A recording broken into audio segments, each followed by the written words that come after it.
A woman was publicly shamed by her ex-husband at a wedding, but what unfolded afterward? The envelope was thick, expensive, and smelled faintly of jasmine. Nadia almost mistook it for a luxury brand catalog until she saw the name written in careful gold script, Dylan and Vivian. Her hands trembled slightly as she opened it. She hadn't seen his name in nearly 3 years, not since the day he packed his bags and said, without even flinching, "You never matched my level." The invitation was clear: her presence was requested at the wedding of her ex-husband and his new fiancée. It felt less like a courteous gesture and more like a provocation, a challenge wrapped in elegance. And yet, Nadia read it again and again, stunned that he would invite her at all. The paper sat on her coffee table for 3 days, untouched, as if contaminated with the past. Her best friend, Kara, begged her to throw it away, calling it emotional sabotage. "He's flaunting his success in your face," Kara said, arms crossed, her voice rising with protective anger. Nadia, however, wasn't so sure. There was something strange about the whole thing. Dylan had moved on quickly, too quickly, some would say. She still remembered the way he walked out, claiming she was holding him back, that her quiet ambition made him feel trapped. Attending the wedding felt absurd, but something inside her, something she couldn't quite name, told her not to look away. Not this time. The night Dylan left still played in her mind like an unfinished song. He had stood in their small apartment living room, suitcase in one hand, and said, "I can't carry dead weight anymore." She remembered the sting of those words far more vividly than the cold slam of the door that followed. Nadia had given up her dream of culinary school to support his business venture. For 2 years, she worked long shifts at a local diner, bringing home just enough to cover rent while he experimented with startup ideas. None of them succeeded, but she never threw that in his face. She thought love was about patience, about sacrifice. Dylan saw it as inertia. After the divorce, Nadia kept to herself. She moved to a modest apartment across town, took night classes in nutrition, and worked part-time at a community center. It wasn't glamorous, but it was hers. She never asked for anything from Dylan, even when he landed a new job at a finance firm and started appearing on social media with expensive suits and exotic vacations. She tried not to care, but there were nights when loneliness crawled into bed beside her. Still, she had rebuilt something close to peace. Now, the invitation threatened to unravel that silence. Kara insisted she decline. Nadia said nothing, only folding the card and placing it neatly in her purse. A part of her wanted to see him again, not for closure, but to remind herself of how far she had come. The venue was a restored vineyard just outside the city, the kind of place used for magazine spreads and film backdrops. As Nadia stepped out of the taxi, the wind carried hints of lavender and crushed grapes. Her heart thudded in her chest, but she kept her head high. She wore a dark green dress, simple but elegant, and a soft shawl that belonged to her late grandmother. The valet didn't recognize her, and she was grateful for that. She wasn't there to make a statement. She wasn't there to impress anyone. She was there, simply, to face the chapter that once broke her and to close it with grace. Inside, the room buzzed with chatter and polished laughter. Crystals hung from the ceiling like fragile icicles. Tables glowed with candlelight and carefully arranged roses. Guests milled around in expensive suits and gowns, sipping champagne. Nadia remained at the edges, avoiding familiar faces, until she spotted Dylan across the room. He stood confidently near the bar, laughing with a group of men, his hand resting on the back of a tall, striking woman, Vivian, no doubt. Nadia watched quietly, her stomach a knot. She didn't plan to approach him. But something told her he'd make sure they crossed paths before the night was over. Nadia tried to blend into the background, weaving between conversations and lingering by the dessert table. But whispers started before the dinner was served. Someone near her gasped and muttered, "Isn't that the ex-wife?" followed by low chuckles and exchanged glances. She forced a polite smile, refusing to let it rattle her. When she took her seat, she realized with no small irony that she'd been placed at a table near the front, barely a few feet from the newlyweds. Whether by accident or design, the message was clear: her presence was not to be ignored. As the guests settled in, a woman to her right leaned over and whispered, "You're brave to come." "I wouldn't have the spine." Nadia said nothing. She didn't come for confrontation, but neither would she shrink under the weight of anyone's pity. Then came Vivian's entrance, draped in a custom designer gown, her hair curled to perfection. She looked radiant, but her eyes hardened the moment they met Nadia's. Vivian smiled thinly, whispered something in Dylan's ear, and laughed. Dylan turned his gaze slowly toward Nadia. Their eyes met. His smile was more smug than surprised.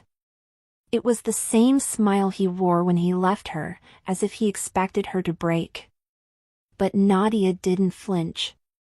The clinking of glass cut through the soft music. Dylan stood, raising his flute of champagne. The guests quieted as he began to speak.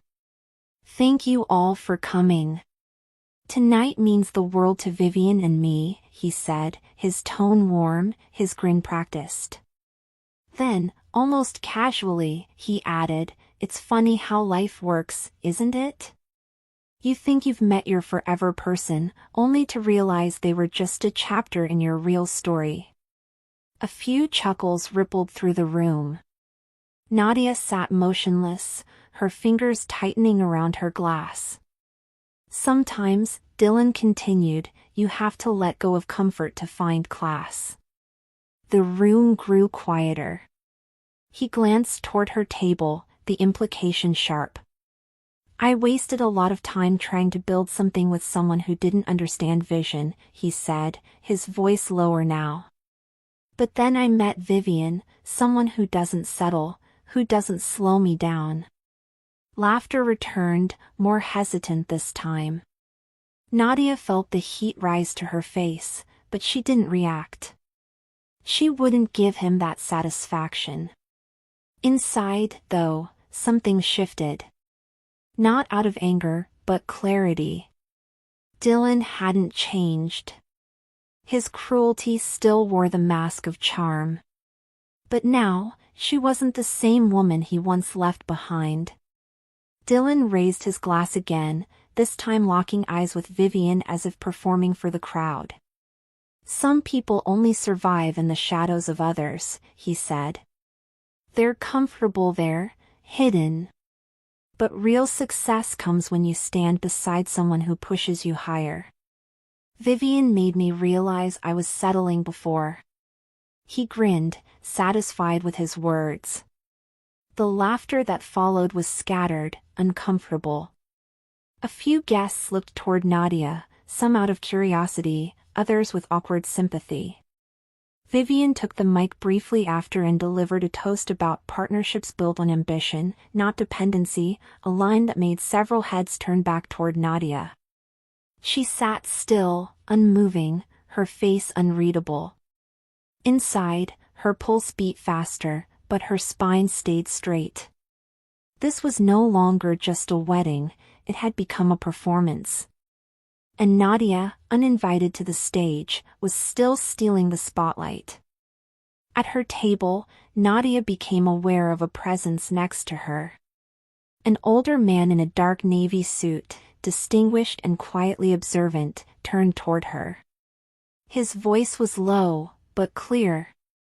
That speech was unnecessarily cruel. She nodded slightly, unsure how to respond. "You're Nadia, I assume," he added, extending his hand. "I'm Walter."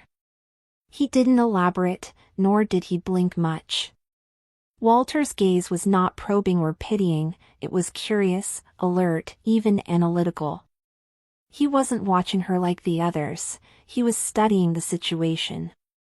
Nadia offered a polite smile, still processing his sudden introduction. "You don't seem like someone who should be sitting in the shadows," he said, echoing Dylan's words with a markedly different tone. There was no mockery in him.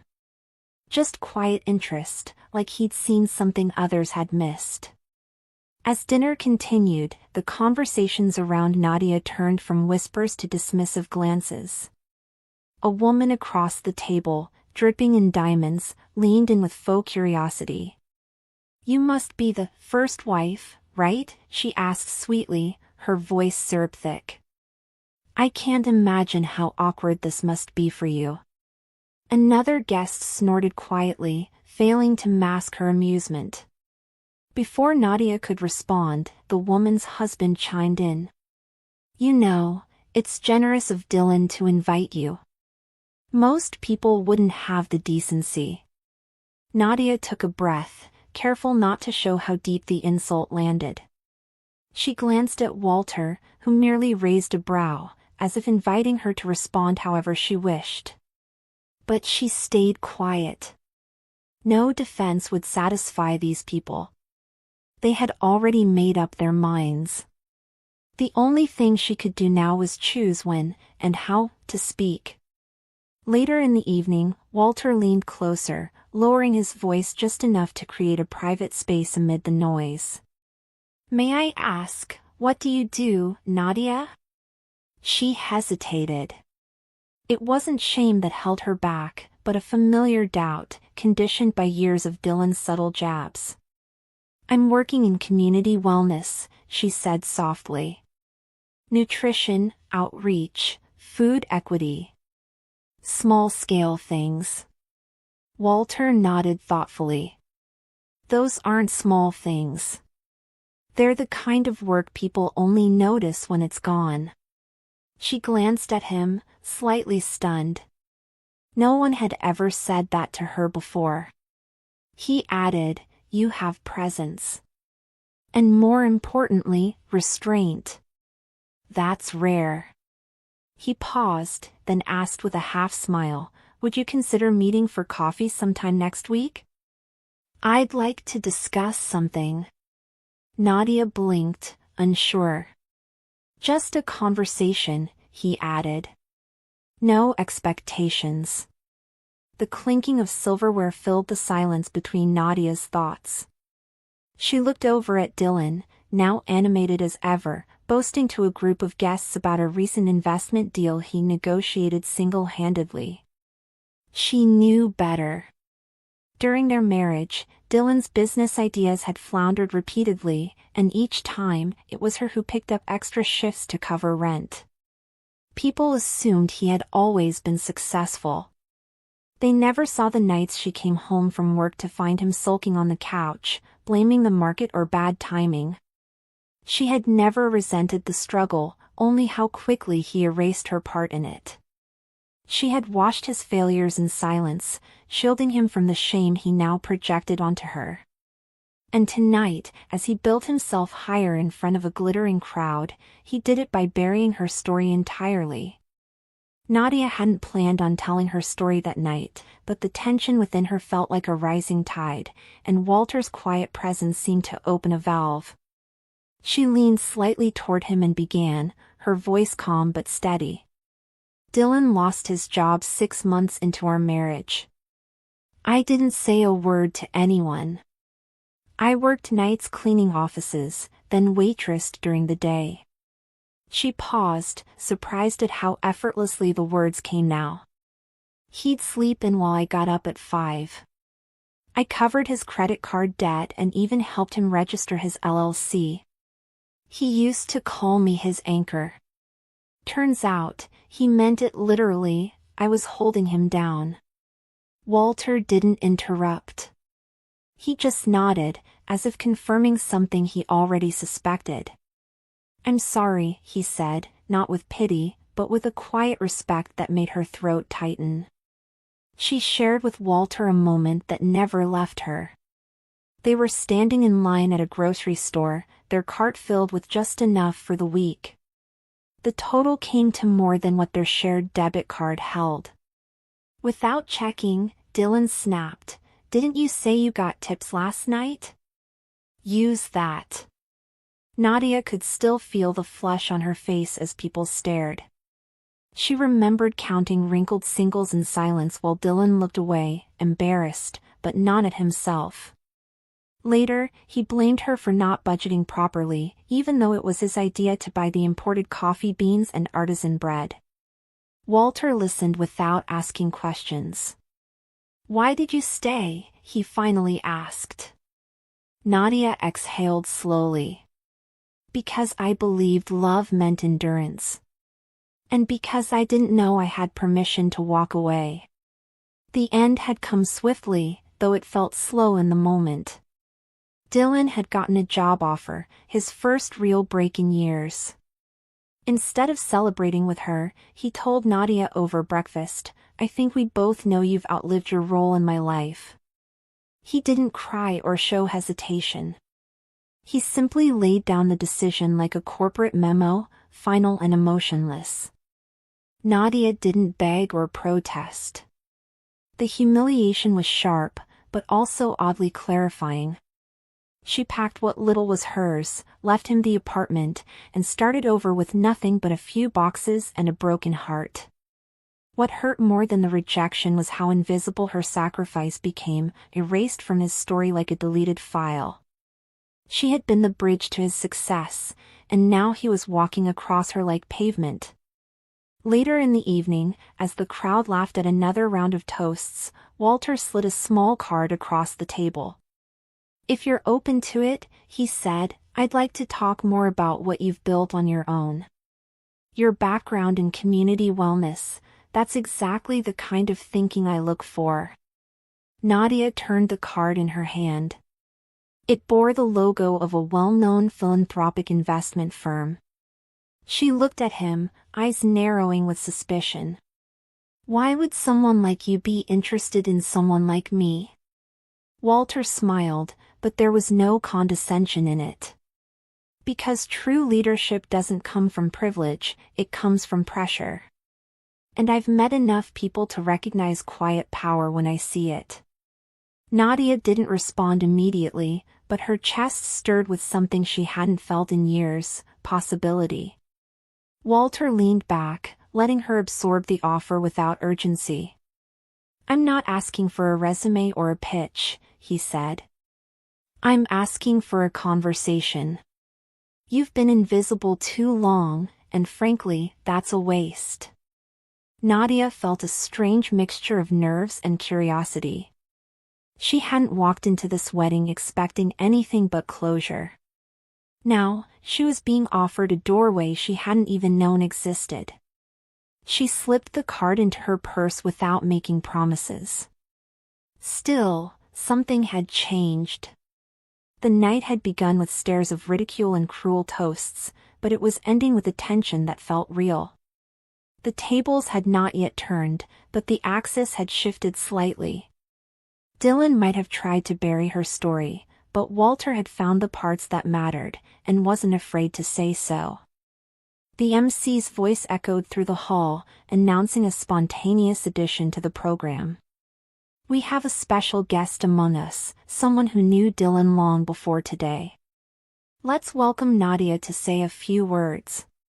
Heads turned. A quiet ripple passed through the crowd. Nadia froze. Her name, spoken through the mic, felt like a spotlight swinging directly on her. She looked around for a way to decline, but Walter placed a calm hand on her arm. "You don't have to," he said. But something inside her shifted. Nadia stood slowly, smoothing the fabric of her dress. Her legs trembled, but her voice would not. As she walked toward the stage, every step felt like shedding a layer of old shame.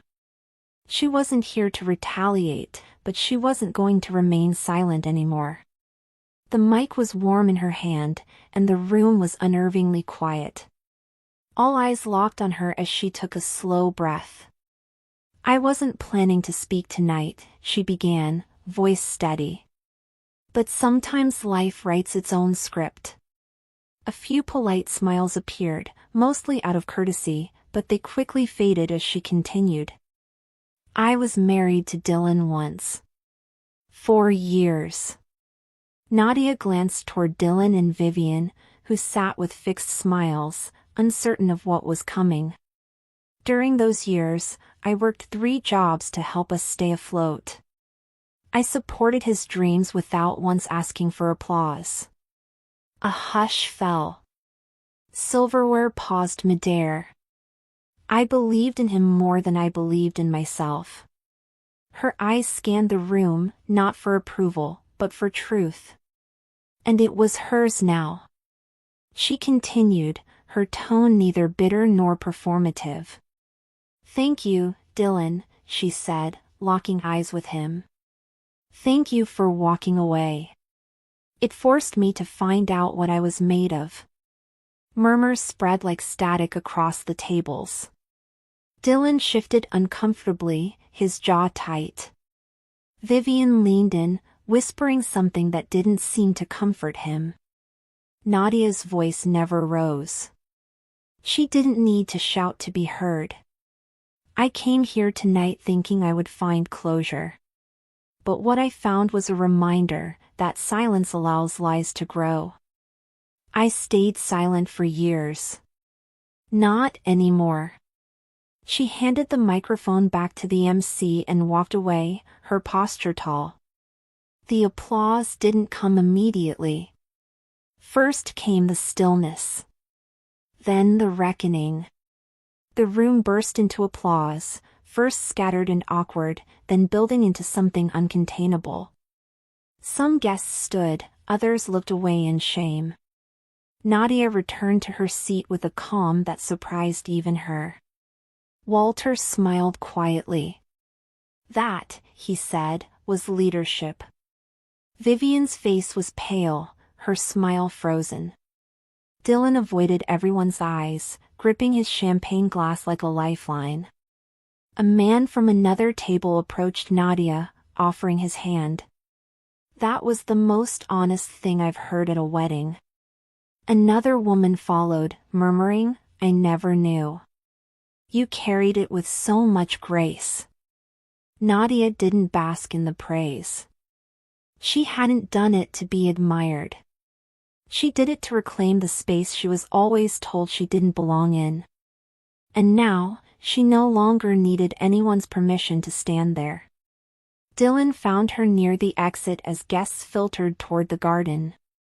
His voice was low, but laced with anger. Why would you do that? Here? Nadia looked at him with the kind of clarity that only comes after surviving the storm. I didn't do anything to you, Dylan. I simply told the truth.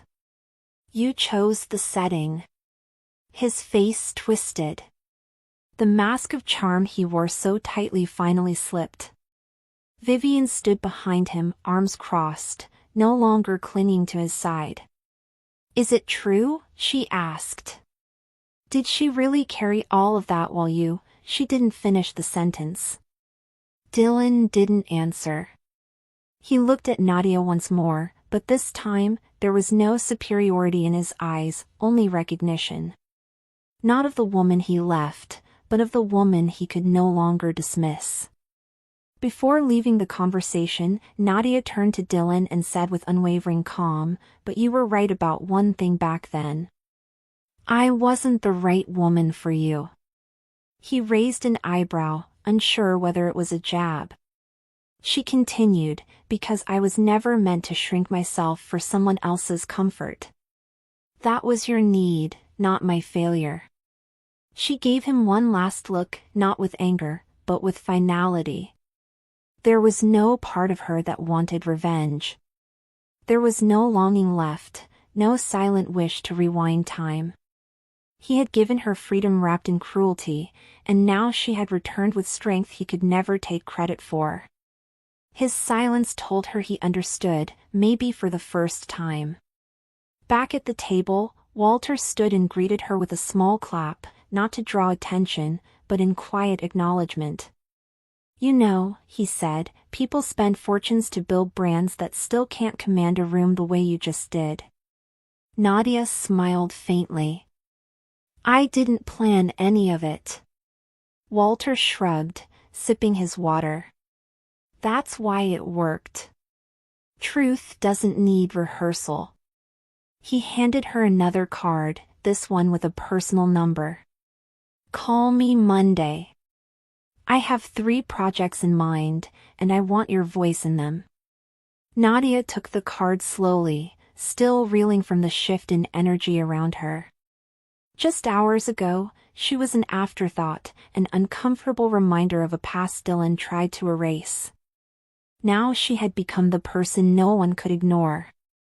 As guests began drifting toward the exit, Vivian approached Nadia alone. Her voice was brittle, like something freshly cracked. "I didn't know," she said, eyes darting. "He told me, well, clearly, not the full story."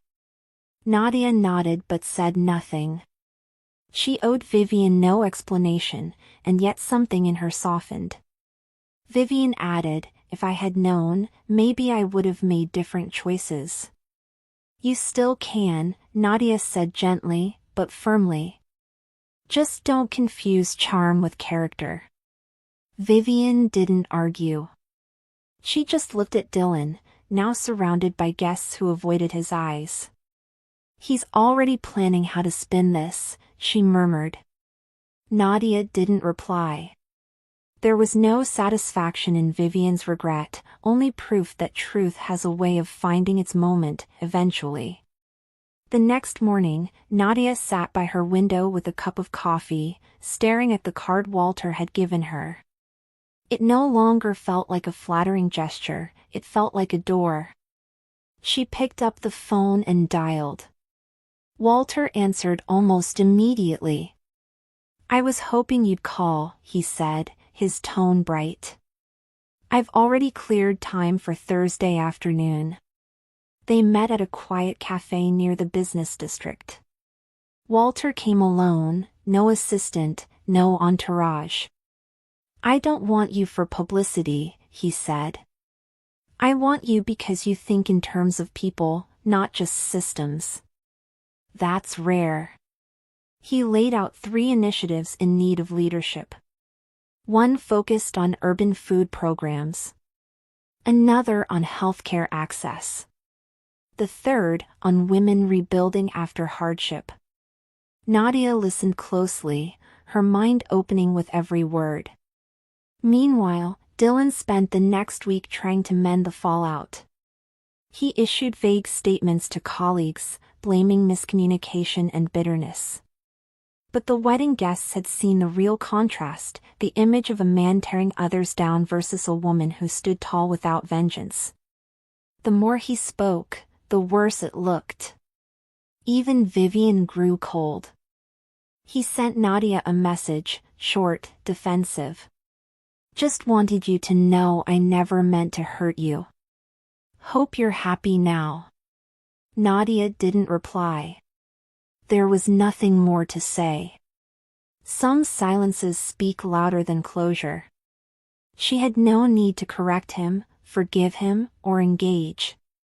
Her life no longer required his presence, not even to define her healing. In the weeks that followed, Nadia stepped into a rhythm she never expected. Walter's team welcomed her not as a token hire, but as a collaborator. Her ideas about food equity programs, community outreach, and wellness education took root fast. For the first time, she was no longer just reacting to life, she was shaping it with intention and clarity. Her confidence grew not from praise but from purpose. She wasn't the same woman who once questioned her own value in the quiet of Dylan's shadow. Now, her name appeared on proposals, her opinions guided discussions, and her presence was no longer background, it was leadership. Each morning, she looked in the mirror and saw someone she had waited years to meet. One afternoon, her phone rang with an unknown number. She answered out of curiosity. Nadia? The voice was unmistakable, Vivian. I know I don't have the right to ask this, she said, but can we talk? Nadia hesitated, then agreed. They met at a quiet cafe, the same one where Nadia had once shared her dreams with no one listening. Vivian confessed that she'd left Dylan. He's already replaced me in his Instagram captions, she said with a bitter smile. But honestly, I'm relieved. She looked at Nadia with a mix of shame and admiration. Thank you for what you said that night. You didn't just free yourself. You woke me up. Nadia didn't gloat. She simply nodded. Sometimes the loudest redemption comes in someone else's silence. Months passed, and Nadia's reputation within Walter's network grew. She was invited to roundtable talks, asked to mentor other women rising from difficult pasts. Journalists reached out, curious about her unexpected rise. She declined most interviews. She didn't need a spotlight, just impact. But one article surfaced with the title, "The Voice at the Wedding That Changed Everything." In a modest office lined with photos of her community programs, Nadia sat beside Walter, reviewing blueprints for their next initiative. You've done more than anyone expected, he said. Including me. Nadia smiled gently. I didn't do it for recognition. I did it because I finally understood I could. She wasn't rebuilding her life anymore. She was building something entirely new. On a rainy Thursday morning, a press release hit every major business site. Nadia would be leading a multi-million-dollar foundation project aimed at food accessibility and health literacy. Her name stood alone, no footnote, no husband, no reference to her past. Just Nadia Bennett, founder and director.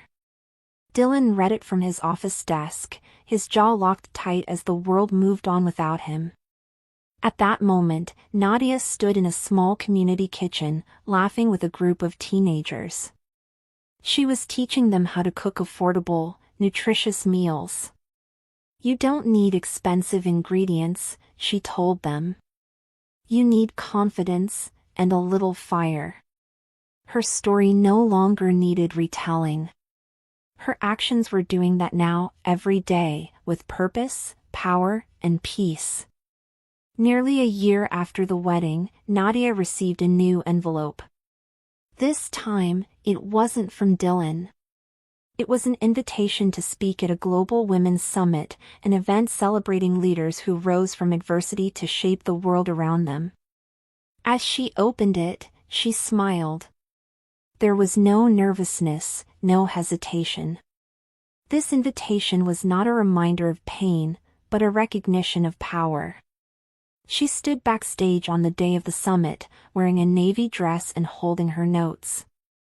As the announcer called her name, she stepped into the spotlight, not as someone surviving humiliation, but as someone who turned it into a platform. The room went quiet, just like it had that night at the wedding. Only this time, they weren't waiting for scandal. They were waiting for her story. And she was finally ready to tell it all,